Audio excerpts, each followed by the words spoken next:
Good morning. It's September 26th and this is your daily brief in science. Here's everything you need to know. Austria is launching a major initiative to attract top scientific talent from the United States and other countries, part of a broader European effort to enhance research amid international competition. This move is a strategic response to funding cuts and political interference in U.S. academia, prompting many American researchers to seek opportunities abroad. Supported by 13 European countries, Austria aims to strengthen its research capabilities by recruiting international scholars. The Austrian government emphasizes protecting academic integrity and fostering innovation in fields like physics, chemistry, and life sciences. Austria has already recruited 25 top researchers from prestigious U.S. institutions such as Harvard, MIT, and Princeton, offering grants of €500,000 each over 2 years. These researchers will work across disciplines including quantum physics, biotechnology, and artificial intelligence at Austrian universities and research centers starting this year. The initiative aligns with Austria's goal to boost its scientific competitiveness, leveraging its historical reputation and current top-ranked universities. Austria, known for figures like Freud and Schrödinger, now has 4 universities ranked in the top 300 globally. This recruitment effort is expected to generate economic benefits through innovation, startups, patents, and technological advancements, positioning Austria as a key player in European research. The move reflects a broader trend of global talent migration, with countries like Germany, Japan, Australia, and Canada actively recruiting U.S.-based scientists affected by funding uncertainties. This shift could influence the future landscape of scientific innovation, with some observers noting a potential decline in U.S. dominance. Austria's scholarships, under the APART-USA program, are a direct response to research uncertainties during the Trump administration, offering U.S. scientists a stable environment for long-term research. A newly analyzed ancient skull from China's Hubei province, known as Yongxian II, has been dated to between 940,000 and 1.1 million years ago. This skull has been identified as the oldest known member of an evolutionary lineage related to Denisovans, distinct from Homo erectus. The discovery challenges traditional views by suggesting that early Homo sapiens may have emerged earlier and possibly in Asia, rather than solely in Africa around 300,000 years ago. Advanced scanning and digital reconstruction of a badly deformed skull found in 1990 revealed its significance to human evolution. These findings indicate a more complex and earlier timeline for human origins.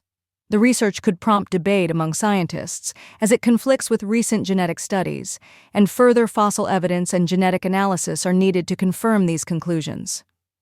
The new timeline suggests that divergence among human groups is much older than previously believed. It points to a prolonged process involving periods of separation and interbreeding, complicating the traditional tree model of human evolution. This discovery may help classify other ancient fossils from 800,000 to 100,000 years ago, often referred to as the muddle in the middle. It emphasizes that early human evolution was more intricate and occurred earlier than thought, reshaping our understanding of human ancestry. Rapid diversification around 1.1 million and 900,000 years ago appears linked to environmental factors like cold periods. The timeline suggests that Homo sapiens, Neanderthals, and Homo longi coexisted for about 800,000 years, indicating a longer overlap with potential interbreeding. These findings raise questions about the elusive ancestor X, which may have originated outside Africa, possibly in Western Asia. Overall, this pushes back the divergence time between our ancestors and other human relatives by at least 400,000 years, hinting that the common ancestor might have lived in Western Asia. Recent research has revealed that changes in lysosomal activity can promote longevity and are transmitted across generations through histones. These histones move from somatic cells to reproductive cells, modifying the epigenome without changing the DNA sequence. Scientists at HHMI's Genelia Research Campus studied the nematode C. elegans to understand this process. Their findings suggest that environmental factors like diet and stress can have heritable effects on health and lifespan through epigenetic mechanisms. The research indicates that histone modifications could explain how parental experiences influence offspring, including effects from malnutrition or stress. This discovery introduces a new perspective on inheritance, emphasizing the role of somatic experiences in shaping future generations. It highlights the potential for epigenetic changes to carry environmental information across generations. The study underscores the importance of histones in the inheritance of longevity markers. Overall, this work expands our understanding of how non-genetic factors can impact heredity and health.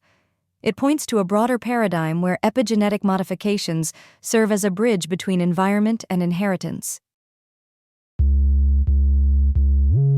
NASA's new Earth-mapping satellite, NISAR, has released its first radar images, offering detailed views of the Maine coast and North Dakota farmland. These images serve as a preview of the data expected once science operations begin in November. Positioned in a near-polar orbit about 464 miles above Earth, NISAR uses advanced synthetic aperture radar technology developed through a collaboration between NASA and ISRO, the Indian Space Research Organization. The satellite's L-band radar can resolve objects as small as 15 feet, enabling detailed monitoring of natural features and human-made structures, and it can penetrate forest canopies to measure soil moisture and ground movement. NISAR also carries an S-band radar, capable of detecting small vegetation, which is useful for monitoring agricultural and grassland ecosystems. This makes NISAR the first spacecraft to carry both L- and S-band radars. Launched from India 2 months ago, nisar is part of a $1.3 billion joint U.S.-Indian mission designed to survey land and ice masses globally multiple times. Its data will be crucial for understanding climate change impacts and managing natural hazards.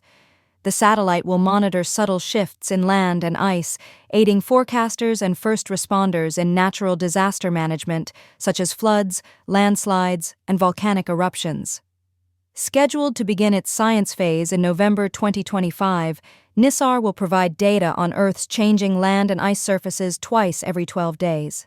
Key contributions come from NASA's Jet Propulsion Laboratory, Caltech, and India's Space Applications Center, exemplifying strong international collaboration. The initial images, captured by NISAR's L-band radar, show features like Maine's Mount Desert Island, with green indicating forests and magenta representing bare ground and buildings. These early images highlight NISAR's capabilities and set the stage for more detailed environmental monitoring and disaster response in the future. Recent research analyzing brain tissue from nearly 200 individuals reveals that disruptions in communication between neurons and glial cells, particularly astrocytes and microglia, are closely linked to Alzheimer's disease progression. The study used advanced computational modeling and an unsupervised proteomics approach to map cellular communication pathways, emphasizing systemic rather than isolated protein changes. This approach identified specific areas where communication breaks down, especially in glia-neuron interactions. Reducing AHNAK protein levels in human brain cell models derived from stem cells was shown to decrease tau protein levels and improve neuronal function, indicating AHNAK as a potential therapeutic target. The comprehensive dataset from this research is publicly accessible, encouraging global collaboration and accelerating efforts to understand and treat Alzheimer's by targeting brain protein networks. The large-scale network models highlighted the active role of astrocytes in supporting neurons and mediating inflammation, positioning them as key regulators in disease mechanisms. The study broadens the traditional focus on amyloid beta and tau proteins by capturing dynamic protein networks and molecular systems involved in disease progression. Findings suggest that Alzheimer's involves a breakdown of cellular communication in the brain, advocating for therapies that restore these interactions rather than focusing solely on plaques and tangles. Over 300 previously understudied proteins were identified, expanding potential research targets and highlighting the influence of factors like gender and the APOE4 gene on protein network disruptions. This has been your daily brief in science. To read more about these stories, follow the links in the episode bio. You can also subscribe to these updates via email at www.brief.news. For more daily podcasts about the topics you love, visit brief.news/podcasts. We'll be back Monday with everything you need to know.